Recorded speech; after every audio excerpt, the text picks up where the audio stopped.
குக்கு பக்தி நேயர்களுக்கு உங்கள் அன்பு ஜோதிடர் பரத்ராஜ் பேசுகின்றேன். இன்றைக்கி நம்ம பார்க்கக்கூடிய விஷயம் பார்த்திங்கன்னா, பொதுவான பலன்கள். ஒரு ராசியினுடைய அடிப்படையில் அந்த ராசிக்கான இயங்கும் பாவகம். இப்போது குரு பெயர்ச்சி, சனி பெயர்ச்சி, சனி வக்கரத்தினுடைய பெயர்ச்சி, குரு வக்கரம் அடைகிறார், அந்த மாதிரியான பெயர்ச்சிகள் ஏற்பட்டாலும் அதனுடைய பலாபலன்களிலே முக்கிய பங்கு வகிக்கக்கூடிய கிரகங்கள் என்னென்ன, அதாவது ஒரு கிரகங்கள் ஒரு விஷயத்தை செய்யணும்னா அதை சார்ந்த உள்ள கிரகங்களுடைய தன்மைகளும் அந்த கிரகத்தினுடைய பார்வையும், அதோடு மட்டும் அல்லாமல் அந்த கிரகத்தினுடைய நேர் எதிர்பாகத்தினுடைய கிரகத்தினுடைய செயல்பாடு, யோகாதிபதி மாரகாதிபதி போன்றவற்ற விஷயங்கள் எல்லாம் நம்ம பார்க்க போகிறோம். இதில் பார்த்திங்கன்னா, இந்த ஆண்டினுடைய பல்வேறு விஷயங்களிலே நிகழ்வுகளிலே ஏற்படக்கூடிய பல்வேறு சிறப்புகளிலே சனி வக்கர பயிற்சி ஆகப்பட்டதும் நடைபெற்று கொண்டிருக்கிறது. இந்த சனி வக்கர பயிற்சியினால் ஏற்படக்கூடிய பலன்களை சில ராசிக்காரர்கள் சுப பலனாகவும், சில ராசிக்காரர்கள் பலன்கள் குறையப்பட்ட நிலைமையிலே சில பிரச்சனைகள் சந்திக்கக்கூடிய நிர்பந்தங்களும் சேரக்கூடிய தருணத்திலே இப்போ நம்ம 12 ராசிகளுக்கான பலன்களை பார்க்க போகிறோம். அதே மாதிரி ஒவ்வொரு ராசியினுடைய அதிபதிகளும் மற்ற ராசிகளுக்கு என்னென்னவாறு சேகரிக்கிறார்கள், சூரியன் முதலான 9 கிரகங்களும் இந்த ராசி மண்டலத்திலே சஞ்சரிக்கும் போது அதனுடைய தன்மைகள், அதே போல் அந்த ராசியாதிபதி செய்யக்கூடிய பல்வேறு விதமான விஷயங்களிலே ராசிநாதன் என்ன செய்ய போகிறார், அதே போல் அவரனுடைய சாரம் அதிபதியிலே சாரநாதனும் அந்த யோகாதிபதியும் என்னென்ன செய்கிறார்கள் என்று ஒவ்வொரு ராசி வாரியாக நம்ம பார்க்க போகிறோம். முதல்ல இந்த சனி பகவானும் குரு பகவானும் பார்த்திங்கன்னா, சனி பகவான் 2.5 வருஷத்துக்கு ஒரு முறை மாறக்கூடிய ஒரு கிரகம்.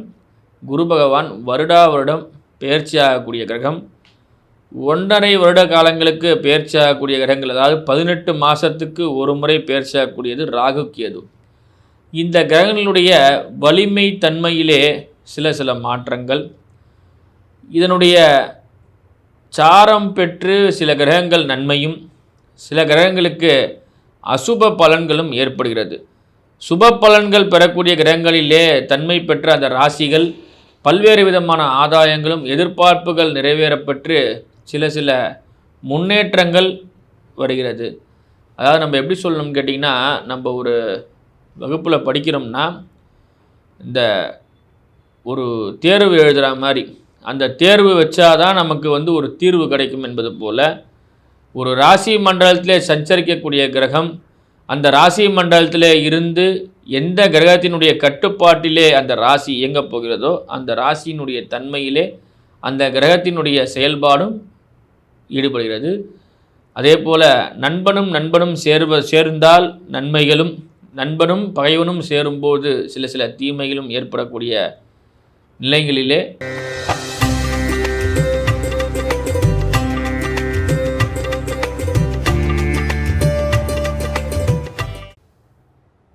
மகர ராசி நேயர்களே, மகர ராசி நேயர்களுக்கு ராசிக்கு 3ஆம் இடத்திலே சனி பகவானும் 7ஆம் இடத்திலே குரு பகவானும் சஞ்சரிக்கின்றார்கள். இது ஒரு அற்புதமான விஷயங்கள். இது நாள் வரை இருந்த 7.5 சனியுடைய பாதிப்பிலிருந்து நீங்கள் விடுபட்டு அந்த பாதிப்பிலிருந்து வெளிவந்து உங்களுக்கு ஒரு நிம்மதியான நிலையிலே இப்பொழுது தொழில் முன்னேற்றகரமான விஷயத்திலே நடைபெறுகிறது. இந்த தொழில் முன்னேற்றத்திலே நீங்கள் எந்த ஒரு பிரதிபலனையும் பார்க்காமல் நீங்கள் செய்து வந்தக்கூடிய சேவை மனப்பான்மையிலே உங்களுக்கான அங்கீகாரமும் பாராட்டுகளும் சேரக்கூடிய விஷயங்கள் அமையப்பெறுகிறது. சில உடல் உபாதைகள் இருந்தாலும் உங்களது மன நிறைவுக்காக செய்து வந்த சில ஆன்மீக தொண்டுகளும், அதே போல் சில தொண்டு நிறுவனங்களுக்கு செய்து வந்த உதவிகளும் உங்களுக்கு இனிமையான விஷயத்தை தரும். அதே போல் திருமணமாகி குழந்தை இல்லாத நபர்களுக்கு மகப்பேறு ஆகப்பட்டது நடைபெற உள்ளது. ராசிக்கு 3ஆம் இடத்திலே அமையப்பெறுகின்றார் சனி பகவான். அதை 7ஆம் பார்வை, அதாவது 9ஆம் பார்வையாக பார்க்கின்றார் குரு பகவான். சமசப்த பார்வையிலே குரு பகவான் இருப்பதால் உங்கள் ராசி மண்டலத்தையும் குரு பகவான் பார்ப்பதால் திருமணமாகாத பல்வேறு நபர்களுக்கு திருமண பாக்கியமும் காதல் திருமணம் ஏற்படக்கூடிய நிலைகளும் இந்த மகர ராசிக்காரர்களுக்கு ஏற்படுகிறது. விரைவிலே நல்ல செய்திகள் வீடு தேடி வரும். அதே போல் பேர் புகழ் போன்றவற்றை விஷயம்லாம் வரும். பல்வேறு கட்ட துறையில் இருப்பவர்களுக்கு பல்வேறு விருதுகள் வாங்கக்கூடிய அமைப்புகள், பாராட்டு பத்திரிகைகள், பாராட்டு பத்திரங்கள் போன்றவற்றெல்லாம் அவங்களுக்கு கிடைக்கும். எந்த ஒரு விஷயத்தையும் முயற்சி செய்தால் வெற்றி கிடைக்கும் என்பதற்கு உதாரணமாக திகழப்போகிறார்கள் மகர ராசிக்காரர்கள்.